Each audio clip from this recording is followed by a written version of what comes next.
ओमज्ञानतिमिरान्धस्य ज्ञानाञ्जनशलाकया चक्षुरुन्मीलितं येन तस्मै श्रीगुरुवे नमः। श्रीचैतन्यमनोभीष्टं स्थापितं येन भूतले स्वयं रूप कदा मह्यं ददाति स्वपदान्तिकं।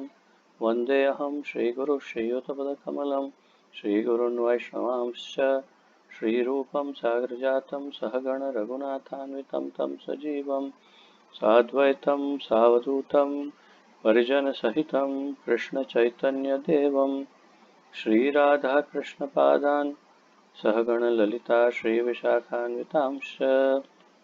हे कृष्ण करुणा सिन्धु दीनबन्धो जगत्पते गोपेश गोपिकान्त राधाकान्त नमोऽस्तुते। तप्त कांचन गौरांगी राधे वृंदावनेश्वरी वृषभानुसुते देवी प्रणमामि हरिप्रिये। वाञ्छाकल्पतरुभ्यश्च कृपा सिन्धुभ्य एव च पतितानां पावनेभ्यो वैष्णवेभ्यो नमो नमः। अनंत कोटि वैष्णववृंद की जय। नमः ओं विष्णुपादाय कृष्णप्रेष्ठाय भूतले श्रीमते जयपताका स्वामिनिति नामिने। नमो आचार्यपादाय निताय कृपाप्रदायने गौरकथाधामदाय नगरग्रामतारिणे। नमः ओं विष्णुपादाय कृष्णप्रेष्ठाय भूतले श्रीमते भक्तिवेदांत स्वामिनिति नामिने। नमस्ते सारस्वते देवे गौरवाणी प्रचारिणे निर्विशेष शून्यवादी पाश्चात्य देशतारिणे। जय श्री कृष्ण चैतन्य प्रभु नित्यानंद श्री अद्वैत गदाधर श्रीवासादि गौर भक्तवृंद। हरे कृष्ण कृष्ण कृष्ण हरे हरे हरे राम राम राम हरे हरे। हरे कृष्ण कृष्ण कृष्ण हरे हरे हरे राम राम राम हरे हरे। हरे कृष्ण कृष्ण कृष्ण हरे हरे हरे राम राम राम हरे हरे।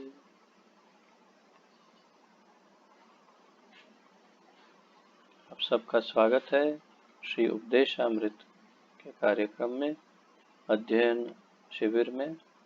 और आज हम 8वें अध्याय का 8वें श्लोक का अध्ययन आगे बढ़ाएंगे। जैसे कि आप जानते हैं, आपको बताया गया था कि श्री उपदेशामृत के 11 श्लोकों का विभाजन किस प्रकार हुआ है। उसमें सबसे पहला कौन सा 1 से 7 तक का विषय है जो आप जानते हैं, वैधि भक्ति और वैधि साधन भक्ति। और दूसरा अध्ययन जो है वो 8वें श्लोक जो अभी हम कर रहे हैं वो है रागानुग भक्ति, रागानुगा भक्ति तथा 9 से लेकर के 11 तक भाव और प्रेम भक्ति का अध्ययन होगा। तो जहाँ हमने कल विराम लिया था उससे आगे बढ़ेंगे। थोड़ा सा पुनः उसका एक संक्षिप्त पुनरावर्तन अगर करें तो हमने मूल रूप से किस प्रकार भगवान की, पहले ऐसा करते हैं श्लोक का ये गायन करते हैं, उसके पश्चात अनुवाद पढ़ते हैं और फिर थोड़ा सा सार देखकर फिर आगे बढ़ेंगे। तो मैं श्लोक यहाँ पर उच्चारित करता हूँ, आप ध्यान दीजिए। और आशा है आप में से कुछ भक्त इसे स्मरण करने का भी प्रयास कर रहे होंगे। तन्नाम रूप चरितादिषु कीर्तनानो स्मृत्यो क्रमेण रसनामनसि नियोज्य तिष्ठन् व्रजे तदनुरागी जनानुगामी कालं नयेदखिल मित्युपदेश सारम्। इसका अनुवाद है, समस्त उपदेशों का सार यही है कि मनुष्य अपना पूरा समय 24 घंटे भगवान के दिव्य नाम, दिव्य रूप, गुणों तथा नित्य लीलाओं का सुंदर ढंग से कीर्तन तथा स्मरण करने से लगाए। जिससे उसकी जिह्वा तथा मन क्रमशः व्यस्त रहें। इस तरह उसे ब्रज गोलोक वृंदावन धाम में निवास करना चाहिए और भक्तों के मार्गदर्शन में कृष्ण की सेवा करनी चाहिए। मनुष्य को भगवान के उन प्रिय भक्तों के पद चिन्हों का अनुगमन करना चाहिए जो उनकी भक्ति में प्रगाढ़ता से अनुरक्त हैं। यदि आप तात्पर्य को लगभग 5-10 बार पढ़ेंगे, 5-10 बार, और फिर हर बार आप अनुवाद को भी पढ़ेंगे, तो आपको ये स्पष्ट हो जाएगा कि पूरे तात्पर्य का निचोड़ जो है वही अनुवाद है, या पूरे अनुवाद को अंदर से उसको बिल्कुल एकदम ओपन करके, खोल करके, खींच के बड़ा किया हो, तो ये तात्पर्य है। अर्थात लाइन बाय लाइन, जैसे प्रभुपाद जी अनुवाद में बता रहे हैं, वैसे ही लाइन बाय लाइन या पैराग्राफ बाय पैराग्राफ तात्पर्य को उन्होंने वर्णित किया है। तो बिल्कुल उसी का बहुत अच्छा एक्सप्लेनेशन, बहुत अच्छी समझौती हमें दे रहे हैं तात्पर्य में। और जैसा मैं बता रहा था, मूल विषय ये था कि मन को कैसे साधा जाए, मन को किस प्रकार से प्रशिक्षित किया जाए, और फिर मृत्यु के समय जो हमें भय लगता है, उस भय से किस तरह से बचा जाए, ये सारे कुछ चर्चाएं हमने कल की थी। और आज हम जहाँ से विराम लिया था, कल बहुत जल्दी विराम ले लिया, अर्थात कि अन्य चर्चाएं ज़्यादा हुई थी, तो आज जहाँ से विराम लिया था वहीं से आगे बढ़ते हैं। तो कल आखिरी 2 लाइन, इस तरह मनुष्य को कृष्ण तथा उनकी लीलाओं के ही विषय में सोचना चाहिए। इसकी और अधिक व्याख्या श्रील रूप गोस्वामी ने भक्ति रसामृत सिंधु 1.2.214 में की है। श्रील रूप गोस्वामी कहते हैं भक्ति रसामृत सिंधु में, जिसका हम काफ़ी अच्छा खासा अध्ययन कर चुके हैं, और जैसे मैं बताता हूँ कि यहाँ पर वीडियो के ऊपर लिंक में भक्ति रसामृत सिंधु के 97 वीडियो का लिंक भी दिया है। कृष्ण स्मरण, क्षमा कीजिए, कृष्णं स्मरण जनम चास्य प्रेष्ठम निज समिहितम तत्कथारतश्चासौ कुर्याद्वासं व्रजे सदा। कृष्ण स्मरण जनम चास्य प्रेष्ठम निज समिहितम तत्कथारतश्चासौ कुर्याद्वांसं व्रजे सदा।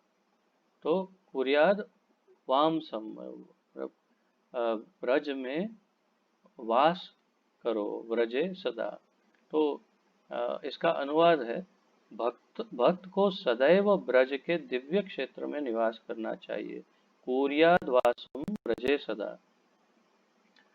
और सदैव कृष्ण स्मरण जनम चास्य प्रेष्ठन, अर्थात श्री कृष्ण तथा उनके प्रिय पार्षदों के स्मरण में लगना चाहिए। ऐसे पार्षदों के पद चिन्हों पर चलकर और उनके नित्य पथ निर्देशन में आश्रय लेकर भक्त भगवान की सेवा करने के लिए प्रबल इच्छा प्राप्त कर सकता है। तो रागानुगा का ये और विशेष यहाँ पर बृहद रूप से वर्णन प्रभुपाद जी कर रहे हैं। अब देखिए, अब तक धीरे धीरे रागानुगा के ही विषय में किस प्रकार से अनुगमन करना, और अनुगमन के लिए व्रज में वास आवश्यक है।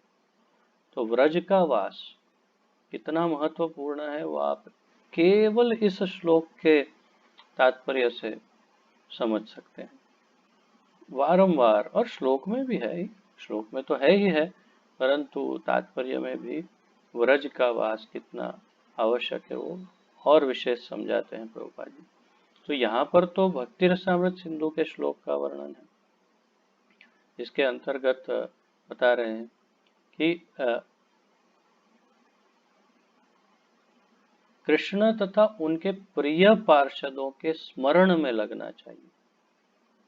तो भगवान का तो स्मरण करना है, ये तो पूरा जगत जानता है कि भाई भक्ति अर्थात भगवान का स्मरण, परंतु उनके प्रिय पार्षदों के स्मरण में लगना चाहिए। ये क्यों? ये रागानुग भक्ति का सूचक है कि हमें अगर हमारा फाइनल गोल, अगर हमारा अंतिम ध्येय भगवान के धाम में जाना है, उनके गोलोक वृंदावन धाम में, अन्य किसी भी नहीं, गोलोक वृंदावन धाम में जाकर के भगवान की निज सेवा में अगर सम्मिलित होने का हमारा ध्येय है तो ये आवश्यक है। क्या? उनके पार्षदों का भी स्मरण। क्यों? तो ताकि हम राग अनुगा भक्ति को करते करते फिर भाव और प्रेम के स्तर तक पहुंच सके। इसके लिए रागानुगा भक्ति आवश्यक है। रागानुगा में सबसे मूल बात है भगवान के किसी प्रिय पार्षद का चिंतन या स्मरण और अनुगमन, उनको फॉलो करना। तो ऐसे पार्षदों के पद चिन्हों पर चलकर और उनके नित्य पथ निर्देशन में आश्रय लेकर भक्त भगवान की सेवा करने के लिए प्रबल इच्छा प्राप्त कर सकता है। अभी ये नहीं कहा कि ये करने से भगवान का धाम प्राप्त हो, नहीं, अभी ये करने से तो ऐसे पार्षदों के पद चिन्हों पर चलने से और उनके पथ निर्देशन, अर्थात उन्होंने जो बताया कि ऐसा करो, महाजन ये न गतः सपंथा, तो महाजन जिस रास्ते से चले, अब यहाँ तो महाजन नहीं, यहाँ तो भगवान के पार्षदों की बात है, वो जिस रास्ते पर चले उनका अनुगमन करना और जो बताया उन्होंने वैसा करना।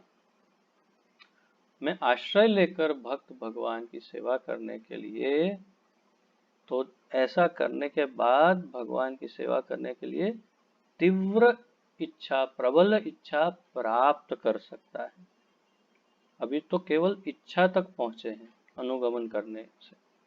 तो आप इस बात पर ध्यान दीजिए कि भगवान के पार्षदों का चिंतन करके, अनुगमन करके, उनके दिखाए रास्ते पर चलने से हम तीव्र इच्छा, प्रबल इच्छा डेवलप कर सकते हैं, जिससे हम भगवान की सेवा करने की इच्छा प्राप्त हो।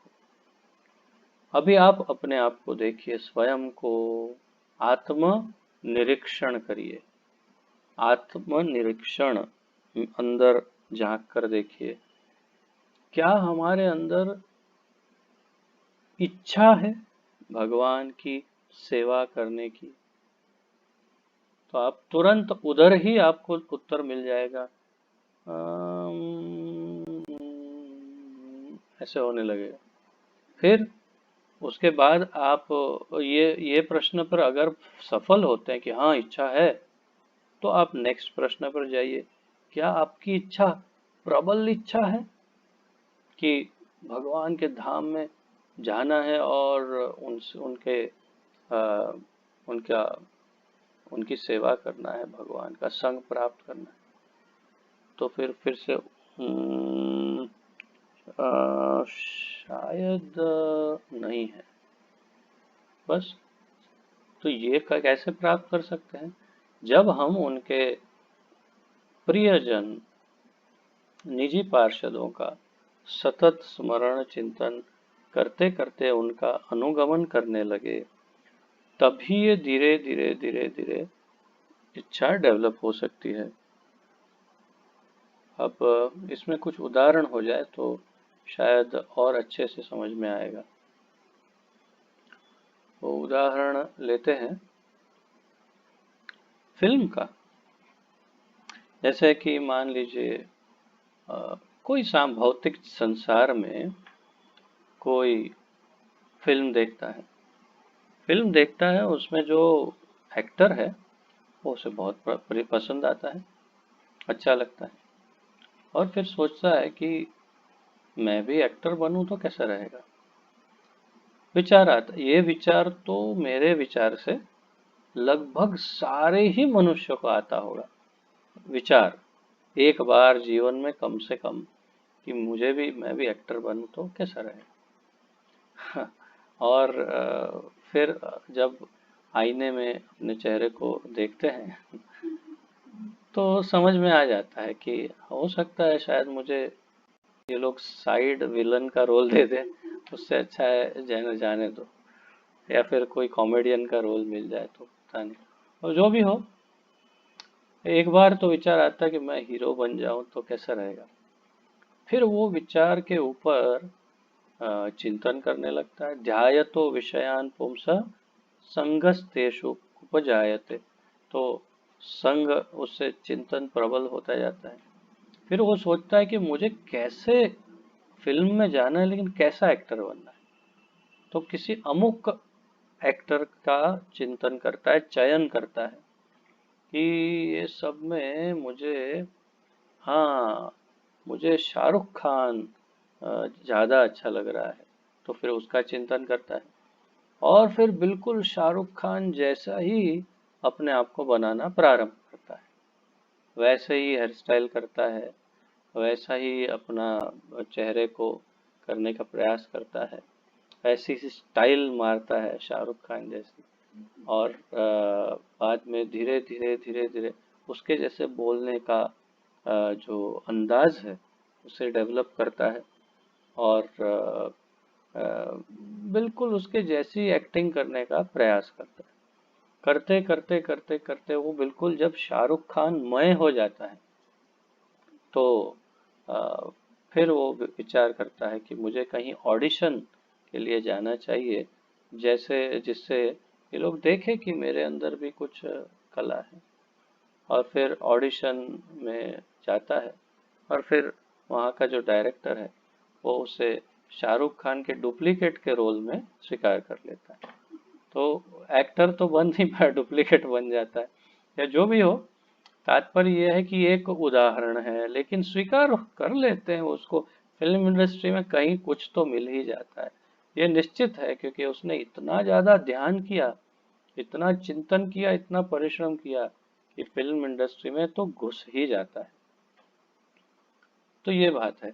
वैसे ही अगर भौतिक जगत में ये संभव है, आध्यात्मिक जगत में भी यही फॉर्मूला है कि शाहरुख खान की जगह हमें सुबल सखा, या श्रीदामा, सुदामा, या रक्तक, या अन्य जो मित्रों के नाम हमने सुने थे, मित्र, सेवक, निजी पार्षद, किसी का भी अनुगमन करके, यहाँ तक कि बलराम जी का भी मित्र भाव में, अंत में सब बताएंगे, सखा भाव में, या फिर यशोदा मैया का माता के भाव में उनका। हाँ, जैसे शाहरुख खान का चिंतन करते करते, इसमें ध्यान दीजिएगा, शाहरुख खान का चिंतन करते करते शाहरुख खान नहीं बनेगा वो, या शाहरुख खान को हटा के वो वहां नहीं बैठ पाएगा। बच जाएगा तो या तो उसका डुप्लीकेट या कोई और एक्टर। वैसे ही आचार्यों का कहना है कि हम कभी भी सुबल सखा सखा, श्री राम आदि, नंद बाबा, यशोदा मैया, दाऊ जी, मतलब बलराम जी, या कोई चित्रलेखा, तुंग विद्या, कोई सखी ललिता विशाखा, या स्वयं राधा रानी, हम नहीं बन सकते। हम उनके डुप्लीकेट बनेंगे। डुप्लीकेट का अर्थ ये है कि वहाँ पर डुप्लीकेट की भी बड़ी वैल्यू है। हम भी जैसे यशोदा मैया का चिंतन किया, तो यशोदा मैया के भाव में, मातृत्व भाव में हम भगवान के निकट रहेंगे और यशोदा मैया के सानिध्य में रहेंगे और यशोदा मैया का के हेल्पर के रूप में, असिस्टेंट के रूप में उनका साथ प्राप्त कर पाएंगे। ये हो सकता है, लेकिन यशोदा मैया को रिप्लेस नहीं कर सकते। इस बात पे गौर करिएगा। ये बहुत महत्वपूर्ण पॉइंट है, इसलिए इसका कभी ये नहीं सोचना कि मैं उसको उड़ा के मैं बन जाऊंगा। ये तो संभव ही नहीं है। जैसे फिल्म इंडस्ट्री में संभव नहीं, वैसे कृष्ण इंडस्ट्री में भी संभव नहीं है।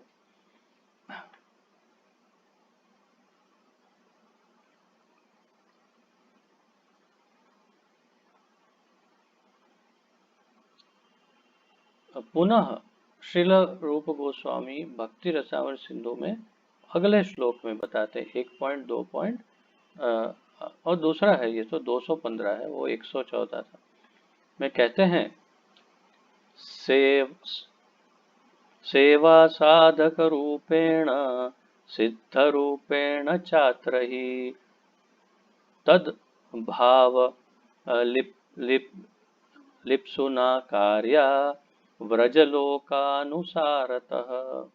सेवा साधक रूपेण सिद्ध रूपेण छात्र ही तद भाव लिप्सुना कार्या व्रजलोका अनुसारतः।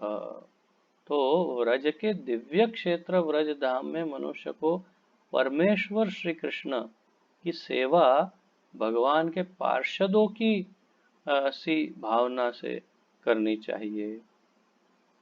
तो व्रज के क्षेत्र में जो रहते हैं वो भगवान की यदि सेवा कर रहे हैं तो भगवान के पार्षद जैसे भाव में सेवा करनी चाहिए।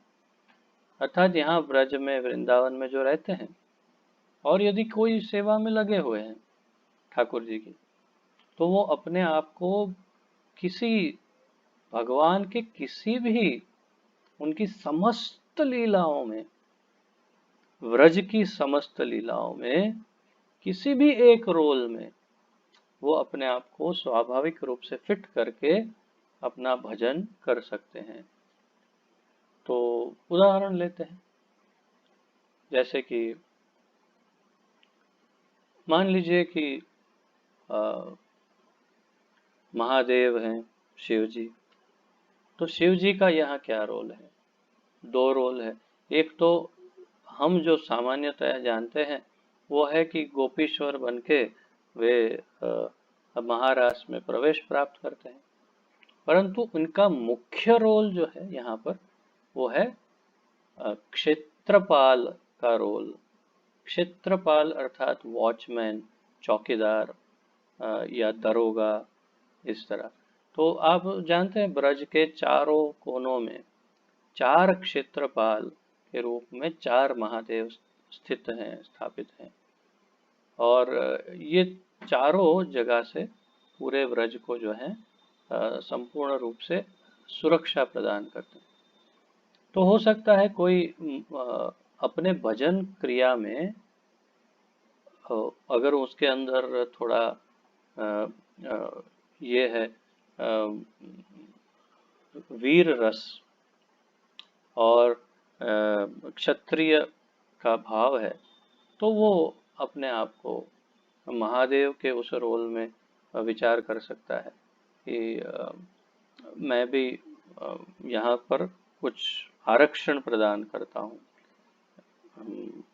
ब्रज में, ब्रजवासियों को, भगवान की लीलाओं को, और कुछ अनर्थ यहाँ ना हो उसका मैं ध्यान रखूंगा। इस प्रकार का चिंतन। अंततो गत्वा तो वो महादेव का ही सहायक या उनका असिस्टेंट, सेवक बनकर ही प्रवेश प्राप्त करेगा, परंतु प्राप्त कर सकते हैं। और इस प्रकार, तो ये एक उदाहरण, सामान्य उदाहरण है। या फिर आप किसी भी भगवान की लीला के पात्र का चिंतन करते हुए अपना भजन व्रज में करें, जिससे रागानुग भक्ति संपन्न हो, इसका निर्देशन यहाँ दिया जा रहा है। तो व्रज के दिव्य क्षेत्र व्रजधाम में मनुष्य को परमेश्वर कृष्ण की सेवा भगवान के पार्षदों की सी भावना से करनी चाहिए, पार्षद जैसी भावना, और उसे अपने आप को कृष्ण के किसी विशेष संगी के प्रत्यक्ष मार्गदर्शन के अंतर्गत रखकर उसके पद चिन्हों पर चलना चाहिए। तो यहाँ दो बातें हैं। एक तो भगवान के किसी पार्षद का चिंतन करके उस भाव में सेवा करनी चाहिए, और प्रत्यक्ष मार्गदर्शन उनके किसी विशेष संगी के प्रत्यक्ष मार्गदर्शन के अंतर्गत रखकर पद चिन्हों पर चलना चाहिए। अब ये कैसे, आप यदि इस पर ध्यान दे पा रहे हैं, चिंतन कर पा रहे हैं, तो प्रश्न अवश्य होना चाहिए कि ये कैसे संभव है, ये किस तरह से संभव है। तो ये आपको सोचना, ये विचारना चाहिए, या ये प्रश्न आपके मन में होना चाहिए। क्या प्रश्न होना चाहिए कि ये किस प्रकार संभव है? क्या कि जो भगवान के पार्षद हैं वे इस प्रकार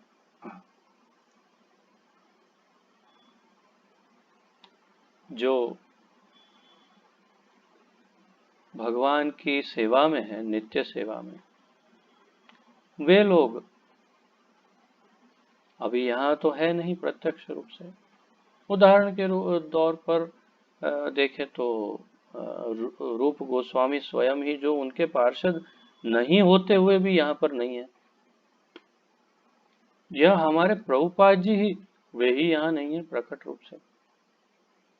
तो किससे मार्गदर्शन ले? यहाँ तो लिखा है कि जो भगवान के पार्षद हैं उनसे विशेष संगी के प्रत्यक्ष मार्गदर्शन के अंतर्गत रखकर उसके पद चिन्हों पर चलना चाहिए। तो मार्गदर्शन कैसे लें? तो इसके दो अर्थ है। सबसे पहला अर्थ यह है कि हम जब उनका चरित्र स्टडी करेंगे, तो जैसे यशोदा मैया का चरित्र जब हम स्टडी करेंगे, तो उनका स्टडी करते करते करते करते हम ये स्पष्ट रूप से समझ जाएंगे कि यशोदा मैया क्या करती है, क्या नहीं करती, क्या कैसे पहनती है, कैसे सोचती है, कैसा उनका भाव है हृदय का, कृष्ण के प्रति कैसा प्रेम है। तो ये सब समझने के बाद ये स्वयं ही स्पष्ट हो जाएगा कि हमें क्या करना चाहिए, क्या नहीं करना चाहिए। तो उनसे मार्गदर्शन अप्रत्यक्ष रूप से प्राप्त हो जाएगा। दूसरा कि उसी परंपरा में जो अभिप्रत्यक्ष गुरु है, उस गुरु से मार्गदर्शन प्राप्त कर सकते हैं कि हमें किस प्रकार से आगे बढ़ना चाहिए। तो ये दूसरा तरीका है कि जिस प्रकार हमारे प्रत्यक्ष गुरु जो इस परंपरा में है, वो परंपरा से वो ज्ञान हमें दे सकते हैं, प्रदान कर सकते हैं। क्योंकि आप देख सकते हैं कि गुरु के पास जितना ज्ञान है, उसका लेश मात्र ज्ञान भी हम में नहीं होता। तो निश्चित है कि उनको, जैसे हमारे गुरुदेव कम से कम 50 वर्ष से वे इस संस्था में हैं और सन्यासी हैं, दीक्षा गुरु हैं, और अगर वो सब न देखें तो 50 वर्ष से अध्ययन कर रहे हैं। श्रील प्रभुपाद जी के निजी मार्गदर्शन में अध्ययन किया है, और हमने जितने ग्रंथ पढ़े हैं उससे कम 10 गुना ज्यादा, कम से कम बता रहा हूँ, ग्रंथ उन्होंने पढ़े हैं। तो हमसे कई गुना ज्यादा ज्ञान है और अनुभव भी है। तो उनसे जब मार्गदर्शन प्राप्त करेंगे तो हमें उचित मार्गदर्शन प्राप्त होने की पूरी संभावना है। इसी प्रकार उसी तरह से हम गुरु से, हमारे पूर्ववर्ती आचार्यों से, और उस पार्षद से उनकी कथाओं के बारे में सुन करके, उनके चरित्र के बारे में पढ़ और सुन करके हम उनका मार्गदर्शन प्राप्त कर सकते हैं। तो ये महत्वपूर्ण है कि कैसे मार्गदर्शन प्राप्त। अब मैं ये सब इतना विस्तार से ऐसे बता रहा हूँ कि जैसे बस अब हमें शुरुआत करनी है, परंतु हाँ बिल्कुल अब हमें शुरुआत करनी चाहिए। यदि हमारे आध्यात्मिक जीवन में उन्नति प्राप्त करनी हो, वास्तव में भगवान का धाम प्राप्त करना हो, तो इस प्रकार अपनी भक्ति को आगे बढ़ाना चाहिए और अपने चिंतन को किसी एक पार्षद के रोल में हमें धीरे से ढालना चाहिए। वैसे तो हमारे गुरुदेव ने हमें नाम जो दिए हैं दीक्षा के, उससे ये काफी हद तक स्पष्ट हो जाता है कि गुरु गुरु ही हमें उस रोल के अनुरूप, जिस रोल के हम योग्य हैं, उस रोल के अनुरूप हमें नाम देते हैं। जैसे उदाहरण, दामोदर धनंजय दास। तो दामोदर लीला में भगवान दामोदर है, परंतु जब दामोदर धनंजय कहा तो इसका अर्थ है कृष्ण अर्जुन। तो कृष्ण अर्जुन दास, धनंजय नाम विशेष रूप से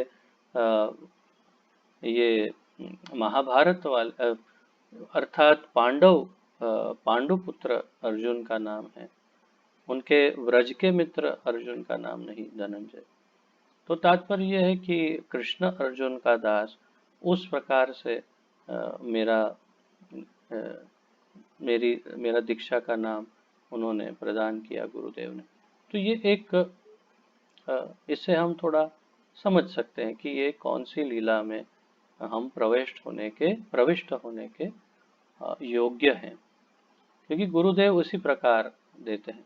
अब जैसे आप लोगों के नाम है, तो गिरिधारी गोपाल दास, तो स्पष्ट है कि जो गिरिराज को धारण कर रहे हैं। वैसे तो गिरिराज लीला जो है, गिरिराज धरण लीला, उस समय के कृष्ण के दास।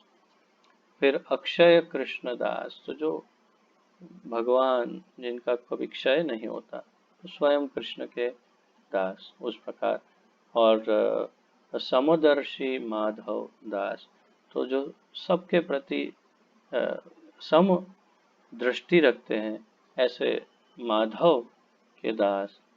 इस प्रकार आप लोगों के नाम से आप थोड़ा सा अंदाजा लगा सकते हैं, थोड़ा सा क्या पूरा अंदाजा लगा सकते हैं कि हम कैसी लीला में प्रविष्ट होने के योग्य हैं। तो उसी प्रकार फिर किसी एक कैरेक्टर का चयन करके हम उस पर ध्यान कर सकते हैं और आगे बढ़ सकते हैं। तो वास्तव में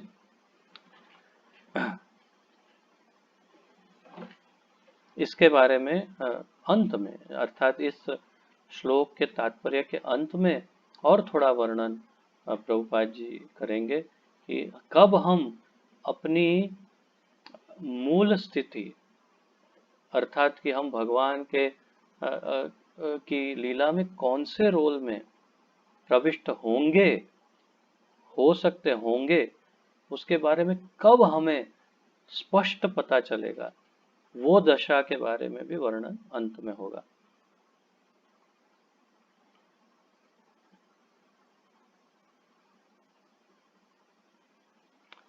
यह विधि साधन, तो यहाँ पर दो विधि बताई, साधन और दूसरी साध्य। तो यह विधि साधन अर्थात बंधन की अवस्था में संपन्न किया जाने वाला आध्यात्मिक अभ्यास। बंधन की अवस्था में संपन्न किया जाने वाला आध्यात्मिक अभ्यास, अर्थात हम बद्ध जीव हैं, वो हम जो साधन करते हैं उसे साधन भक्ति कहते हैं। तो यह विधि साधन तथा साध्य अर्थात भगवत साक्षात्कार दोनों ही अवस्था में लागू होती है। तो चाहे आप अभी साधन भक्ति में हो, वैधि भक्ति कर रहे हैं, धीरे धीरे रागानुगा भक्ति तक आ गए, उसमें आगे बढ़ रहे हैं, फिर हो सकता है भाव की स्थिति में आ गए और सिद्ध हो गए, और हो सकता है प्रेम प्राप्त कर लिया। तो फिर ये जिनका अनुगमन कर रहे थे उनकी जरूरत नहीं है ना।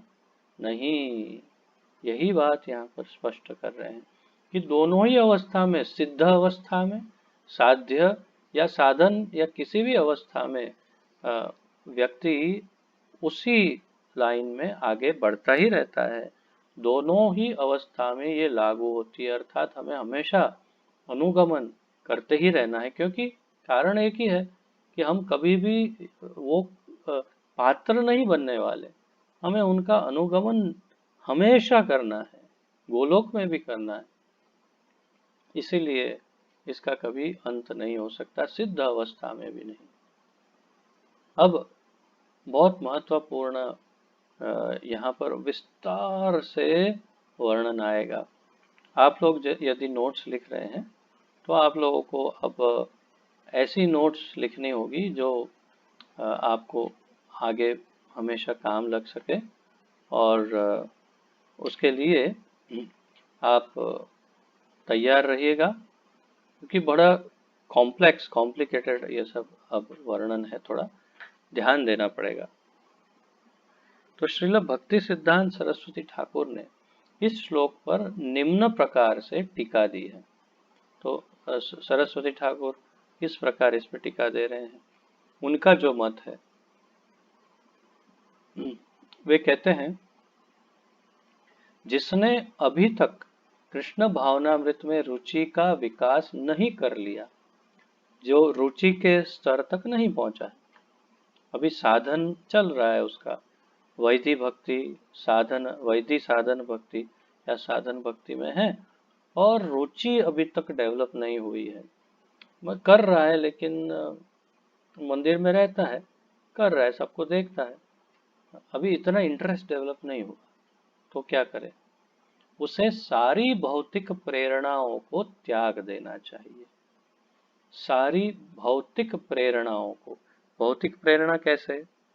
फिल्म देखना, पार्टी, अच्छे कपड़े पहनना, फिल्म के गाने वगैरह सुनना, अच्छा अच्छा खाना खाना, अच्छे होटलों में जाना, या मित्रों के साथ ये वो बाहर दूसरे भौतिक कार्यक्रमों में जाना, जैसे शादी ब्याह, ये वो अलग अलग कार्यक्रमों में, और अच्छा अच्छे अच्छे वस्तुओं के की कामना करना, बड़ा घर हो, अच्छा सब धन धान्य, तो हर प्रकार की जो भौतिक इच्छाएं हैं और प्रेरणाएं हैं, वो सब को त्याग देना चाहिए अगर उसे आगे बढ़ना है तो। अगर उसको चलता है, हाँ, धीरे धीरे भक्ति आगे बढ़ेगी अपनी स्पीड से, तो फिर वो जो चाहे कर सकते हैं। पर अगर बहुत हाई स्पीड से उन्हें इसी जन्म में गोलोक जाना है, तो फिर ये करना है कि भौतिक प्रेरणाओं का त्याग करना है, और सम उन्नत विधि विधानों का, अर्थात कृष्ण तथा उनके नाम रूप गुण लीला आदि का के कीर्तन तथा स्मरण का पालन करते हुए अपने मन को प्रशिक्षित करना चाहिए। तो दो कार्य करने हैं, नोट्स में लिख सकते हैं। एक तो भौतिक प्रेरणाओं का त्याग, दूसरा सम उन्नत विधि विधानों का पालन। तो सम उन्नत विधि विधान क्या है? कि ऐसे विधि विधान जिससे हम प्रोग्रेस कर सकें कृष्ण भावना में। तो कैसे प्रोग्रेस करेंगे? अर्थात कृष्ण के नाम रूप गुण लीला आदि के कीर्तन और स्मरण का पालन। तो नाम रूप गुण लीला आदि का कीर्तन और स्मरण करना, ये दूसरा पॉइंट है। और उसी में और एक पॉइंट, अच्छा अर्थात तीसरा तो नहीं, परंतु दूसरे में दूसरा पॉइंट कि मन को प्रशिक्षित करना। ये सब करते हुए मन को प्रशिक्षित करना, तो साधना मन को नियंत्रण में लाना, ये करना है।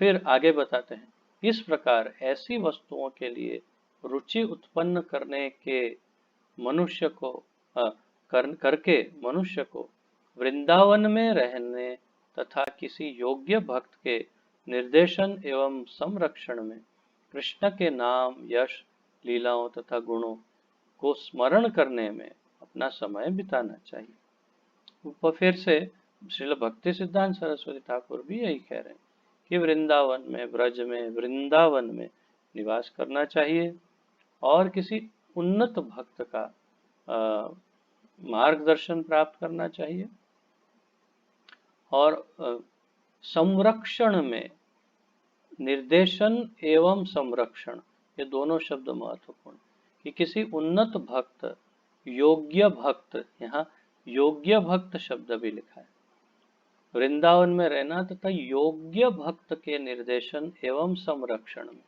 तो योग्य भक्त समझ सकते हैं आप किसे योग्य भक्त कहेंगे, जो आप जानते हैं क्या है।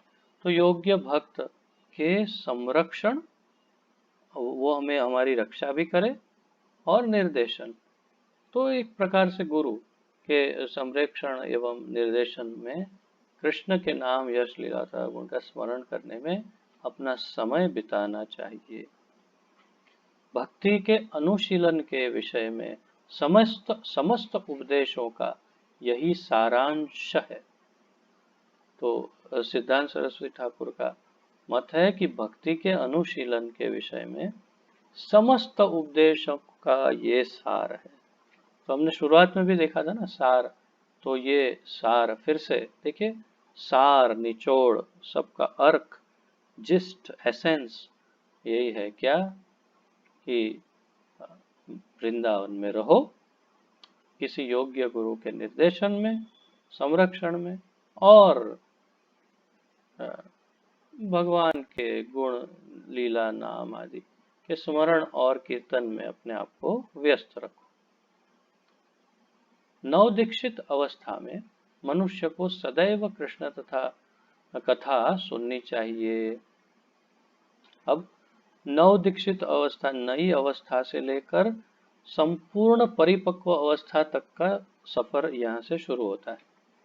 अब ये समझाएंगे कि कैसे एक नवदीक्षित भक्त से लेकर के सिद्ध अवस्था तक, कृष्ण प्रेम प्राप्ति की अवस्था या फिर भगवान के धाम जाने की योग्यता तक कैसे जाना है, वो यहाँ समझाएंगे। अब शुरुआत कर रहे हैं,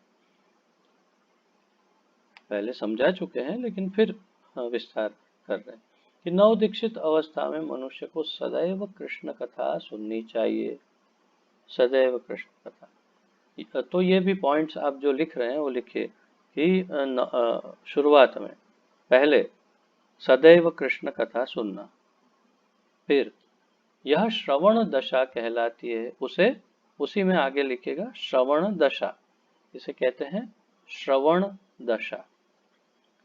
कृष्ण के दिव्य पवित्र नाम का निरंतर श्रवण करने से तथा उनके दिव्य रूप, गुणों तथा लीलाओं के विषय में श्रवण करने से मनुष्य वर्ण दशा को अर्थात स्वीकृति के स्तर को प्राप्त करता है।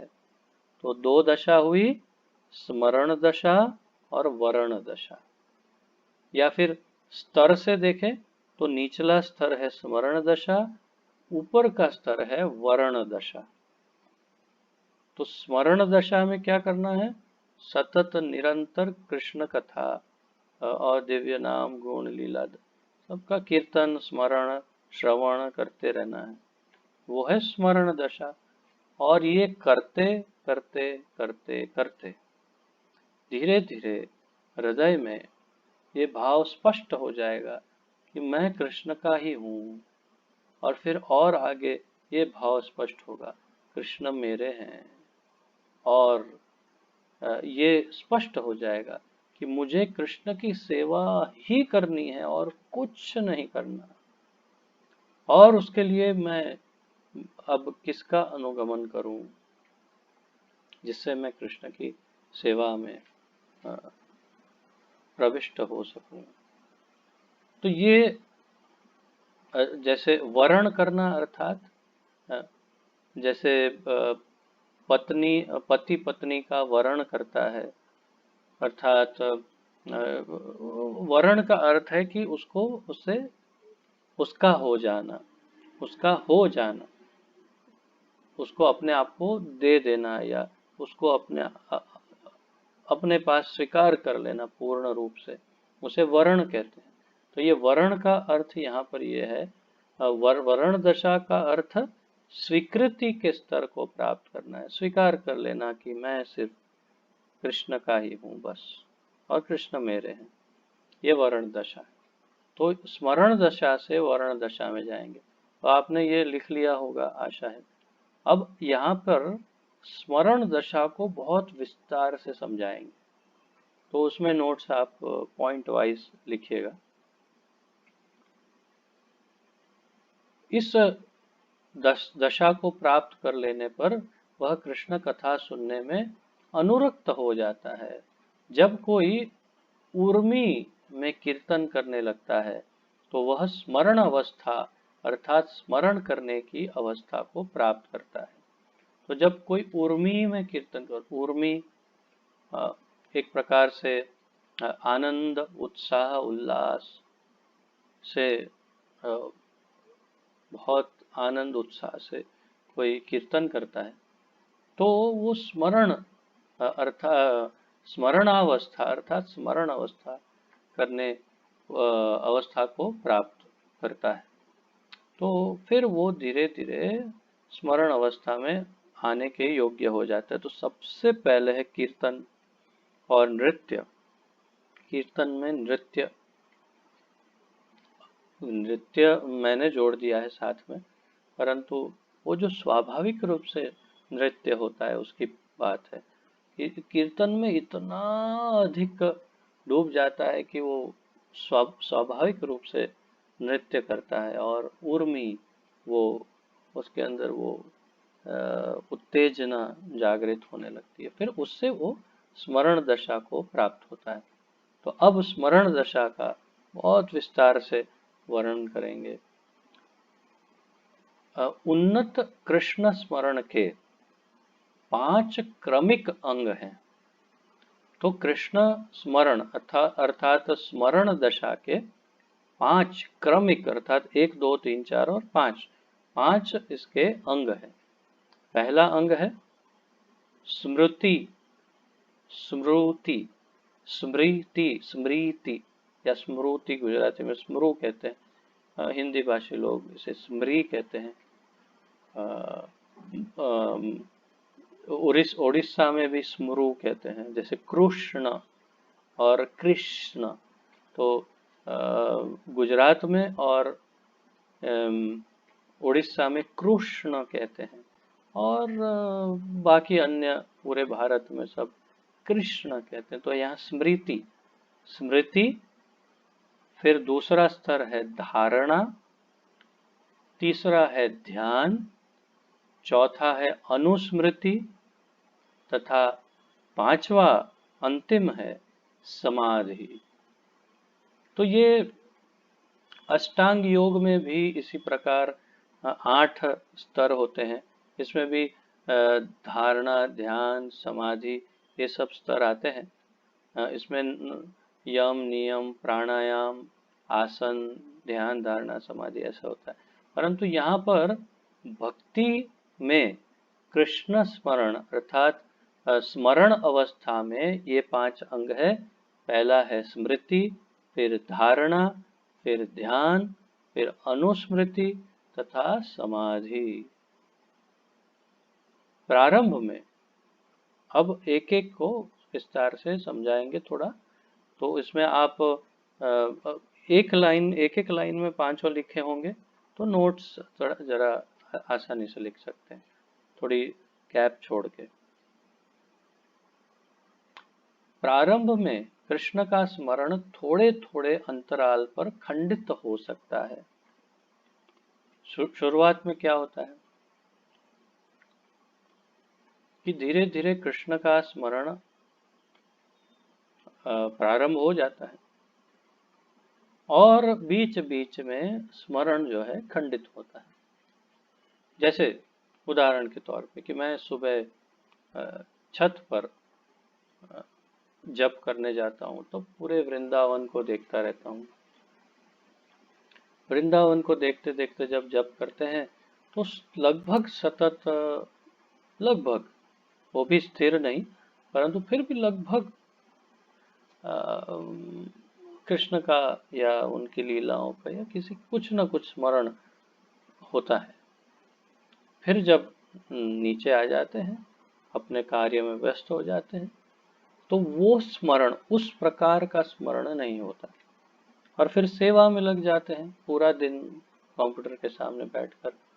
तो अ, वो प्रत्यक्ष स्मरण नहीं, सेवा हो रही है परंतु प्रत्यक्ष स्मरण उस प्रकार का नहीं हो रहा। सेवा बिल्कुल भी कम महत्वपूर्ण नहीं है, और हमारे आचार्यों की या हमारे पूर्ववर्ती आचार्य या हमारे वरिष्ठ भक्तों की सेवा या इस संस्था की सेवा कृष्ण की ही सेवा है। तो सेवा में तो लग गए, परंतु जो स्मरण की बात है, तो स्मरण खंडित हुआ, फिर आया, फिर खंडित हुआ, फिर मैं उठा, उठ के बालकनी में गया, जाके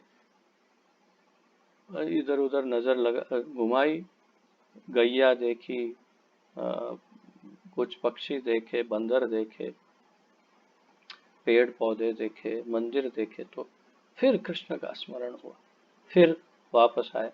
तो बीच बीच में रुकावट, बीच बीच में खंडित।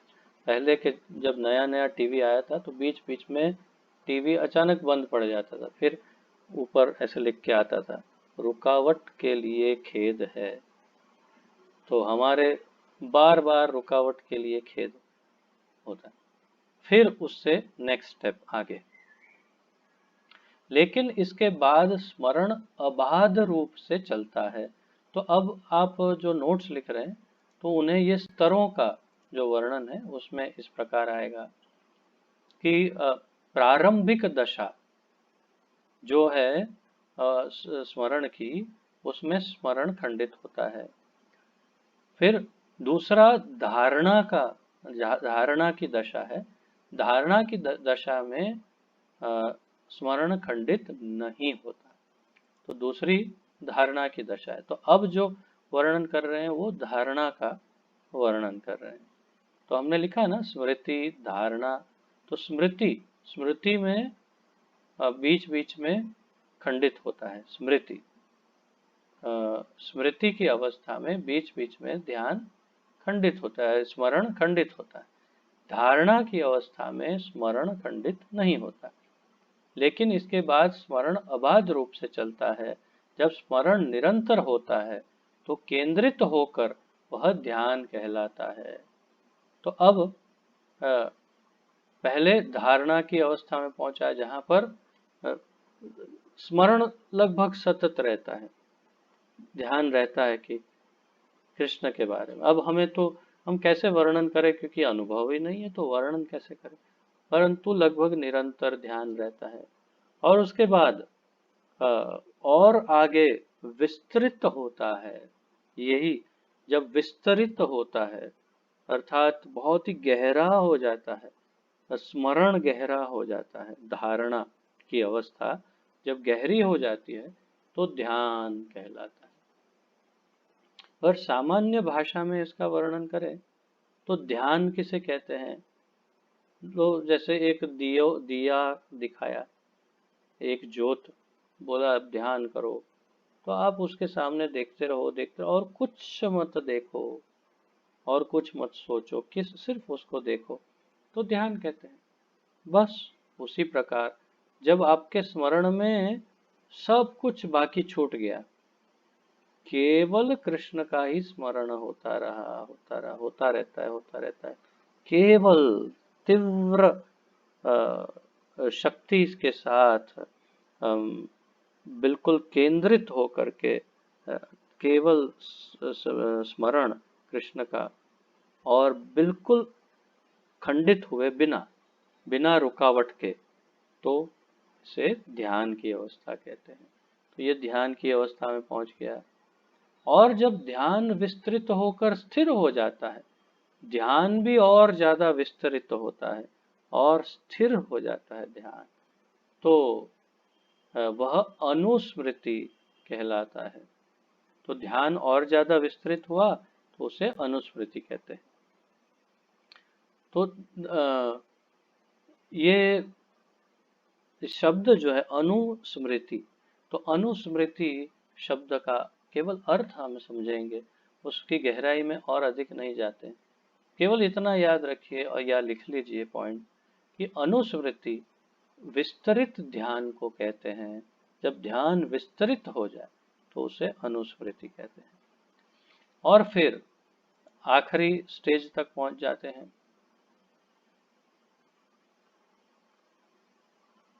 अबाध, अबाध अर्थात कि जिसमें कोई बाधा ना हो, तथा अनवरत, अनवरत अर्थात कि अविरत अर्थात कि निरंतर, जिसके अंदर कोई भी उतार चढ़ाव नहीं, बिल्कुल स्थिरता से बस ऊपर चढ़ता ही जाता है, बढ़ता ही रहता है। ऐसा अबाध और अनवरत अनुस्मृति से मनुष्य समाधि दशा को प्राप्त होता है। तो जब अनुस्मृति की अवस्था अबाध हो जाए और स्थिर हो जाए और निरंतर बढ़ती रहे, अनवरत, तो उसे समाधि कहते हैं। तो समाधि की अवस्था वो अवस्था है जहाँ पर एक जीव भगवान के धाम में प्रवेश होने के योग्य हो जाता है। हमारे आचार्यों का मत है कि समाधि की अवस्था वो अवस्था है जहाँ पर वो भगवान के धाम जाने को तैयार है, जा सकता है, बिल्कुल स्थिर, और कुछ नहीं दिखता उसको, उसको कोई और विचार आता ही नहीं, उसको केवल एक ही विचार आता है कि ठाकुर जी का ही बस, और कुछ नहीं। तो आप जो नोट्स लिख रहे हैं, समाधि स्थायी अनुस्मृति की अवस्था है, समाधि स्थायी अनुस्मृति की अवस्था। और अब कुछ विशेष महत्वपूर्ण जानकारी भी मिलेगी यहाँ पर। स्मरण दशा या समाधि के पूर्ण विकसित हो लेने पर आत्मा अपनी मूल वैधानिक स्थिति को समझ सकता है। ये देखिए बड़ा महत्वपूर्ण है कि जब एक जीवात्मा इस स्मरण दशा को सिद्ध कर लेता है, अर्थात कि समाधि पर पहुंच जाता है, और समाधि के पूर्ण विकसित होने पर समाधि भी और पूर्ण रूप से विकसित हो जाती है, तो आत्मा अपनी मूल वैधानिक स्थिति को समझ सकता है। अर्थात मूल वैधानिक स्थिति अर्थात कि मैं कौन सी लीला में अब क्या, भगवान की क्या लीला में प्रविष्ट होकर क्या रोल करने वाला हूँ, वो उसको स्पष्ट समझ में आ जाता है, बिल्कुल स्पष्ट देख सकता है वो कि मैं ये रोल करने वाला हूँ या कर रहा हूँ, भगवान की उस लीला में प्रविष्ट हो ही चुका हूँ, अब बस आगे ही बढ़ना है और सीधा गोलोक में जा करके कंटिन्यू करना है। यहाँ से जो कर रहे हैं वो आगे वहाँ कंटिन्यू कर, अपनी स्थिति स्पष्ट हो जाती है, मेरा क्या रोल है भगवान के उस पूरे सिस्टम में, मैं क्या रोल में हूँ। ये उस समय वह कृष्ण के साथ अपने सनातन संबंध को भली भांति तथा पूर्णतया समझ सकता है। तो अपने सनातन संबंध को पूर्णतया समझ सकता है। यह संपत्ति दशा अर्थात जीवन की पूर्णता कहलाती है। तो समाधि के बाद की अंतिम दशा संपत्ति दशा है। समाधि के बाद छठी नहीं, परंतु ऐसे कह सकते हैं, छठा भी कह सकते, सिक्स्थ भी कह सकते हैं, परंतु अंतिम दशा जो है वो है संपत्ति दशा। और संपत्ति दशा में क्या होता है, वही पूर्ण दशा है, उसमें पूर्णता प्राप्त होती है और उसमें सब स्पष्ट हो जाता है कि अब मैं कौन हूँ और मेरा क्या रोल है भगवान की लीला। ये है संपत्ति दशा। चैतन्य चरितामृत में नव दीक्षितों को यह सलाह दी गई है कि वे सारी भौतिक इच्छाएं त्याग दें और शास्त्र के आदेश अनुसार भगवान की नियमित भक्ति में लग जाएं। इस प्रकार नव दीक्षित भक्त कृष्ण के नाम, यश, रूप, गुण आदि के लिए अनुराग उत्पन्न कर सकता है। एक बार ऐसा अनुराग विकसित हो जाने पर वह विधि विधानों का पालन किए बिना भी कृष्ण के चरण कमलों की सेवा तत्काल कर सकता है। ये बहुत ही एडवांस स्टेज की बात है कि जहाँ विधि विधान के पालन किए बिना भी भगवान की सेवा कर सकते हैं। यह दशा राग भक्ति कहलाती है। तो आप इसको अलग से लिख सकते हैं। ये वास्तव में हम ऊपर की चर्चा करके फिर वापस वहीं आ गए, फिर वापस नव दीक्षित तक आ गए। तो नव दीक्षित में ये आप या तो अपनी ग्रंथ में अंडरलाइन करिए या फिर लिख सकते हैं कि राग भक्ति की दशा कौन सी है। राग भक्ति का वर्णन है, एक बार ऐसा अनुराग विकसित हो जाने पर, अर्थात जो ऊपर सब लिखा है वो अनुराग उत्पन्न हो जाने पर वह विधि विधानों का पालन किए बिना भी कृष्ण के चरण कमलों की सेवा तत्काल कर सकता है। यह दशा राग भक्ति कहलाती है, जिसका अर्थ है स्वयं स्फुरित प्रेम में की जाने वाली भक्ति सेवा। राग भक्ति का अर्थ है, लिख सकते हैं, स्वयं स्फुरित प्रेम में की जाने वाली भक्ति सेवा। स्वयं स्फुरित प्रेम में जो प्रेम में की जाने वाली भक्ति सेवा। इस अवस्था में भक्त वृंदावन में कृष्ण के किसी नित्य पार्षद के चरण चिन्हों का अनुगमन कर सकता है। यह रागानुगा भक्ति कहलाती है। रागानुगा भक्ति अर्थात स्वयं स्फुरित भक्ति सेवा शांत रस में संपन्न की जा सकती है। शांत रस बहुत स्पष्ट रूप से आप समझते हैं, भक्ति रसामृत सिंधु में हमने काफी अच्छी चर्चा की थी उसकी। तो शांत रस में रागानुगा भक्ति हो सकती है, स्फुरित हो सकती है, संपन्न हो सकती है। जब मनुष्य अपने स्वयं को कृष्ण की गौओं के समान, लकुटी के समान, कृष्ण के हाथ की वंशी के समान या कृष्ण के गले में पड़ी पुष्पमाला के समान बनने की आकांक्षा करता है, तो रागानुगा भक्ति में ये यहाँ पर ये 5 स्तर बताए हैं कि उदाहरण है, ये जरूरी नहीं कि यही हो, परंतु इसकी तरह। तो यहाँ 5 उदाहरण दिए कि किस तरह से जैसे भगवान की लकुटी, जो लकड़ी पकड़ते हैं भगवान, उसके समान कोई विचार करे कि मैं लकड़ी बन जाऊं भगवान की, तो कितना अच्छा है। वो मुझे गैया चराने के लिए मुझे हमेशा लेके जाएंगे। और आप सब जानते हैं कि गोलोक धाम में, आध्यात्मिक जगत में, वैकुंठ जगत में सब कुछ चिन्मय है, जागृत है। अर्थात कि वहाँ कुछ अचेतन नहीं है, वहाँ कुछ भी स्थूल पदार्थ नहीं है, सब चेतन ही है। अर्थात एक पत्थर भी वहाँ बोलता है, लकड़ी भी बोलती है, उसकी भी चेतना है, तो वो भी एक जीव ही है। वास्तव में वहाँ जितनी भी वस्तुएं हैं, व्यक्ति है, पशु पक्षी, पेड़ पौधे, जो भी है, सब कुछ चेतन है और सब बोल सकते हैं। सब सब संभव है, जैसे हम कल्पना कर सकते हैं। सब चेतन है, तो उनकी वंशी भगवान से बात कर सकती है। तो कोई कल्पना कर सकता है कि मैं लकड़ी बन जाऊं, मैं वंशी बन जाऊं, मैं पुष्पमाला बन जाऊं, इस प्रकार से। दास्य रस में मनुष्य चित्रक, पत्रक या रक्तक जैसे सेवकों के पद चिन्हों का अनुसरण करता है। ये सब हमने भक्ति रसामृत सिंधु में देखा है। सख्य रस में मनुष्य बलदेव, श्रीदामा या सुदामा जैसे मित्र बन सकता है। वात्सल्य रस में मनुष्य नंद महाराज, यशोदा के समान बन सकता है। समान वो नहीं बन सकता, समान बन। और माधुर्य रस में जिसकी विशेषता दाम्पत्य प्रेम है, मनुष्य श्रीमती राधा रानी या उनकी ललिता जैसी सखियां तथा उनकी दासियां मंजरियों यथा रूप मंजरी या रति मंजरी जैसा बन सकता है। भक्ति के विषय में समस्त उपदेश का सार यही है।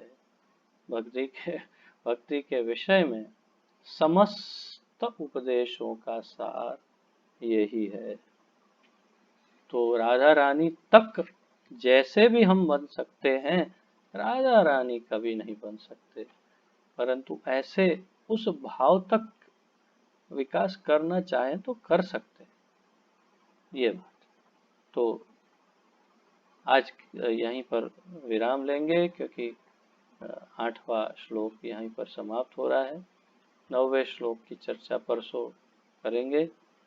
आज की इस चर्चा में किसी कारणवश किसी का यदि कोई प्रश्न आदि हो तो पूछ सकते हैं, अन्यथा विराम लेंगे।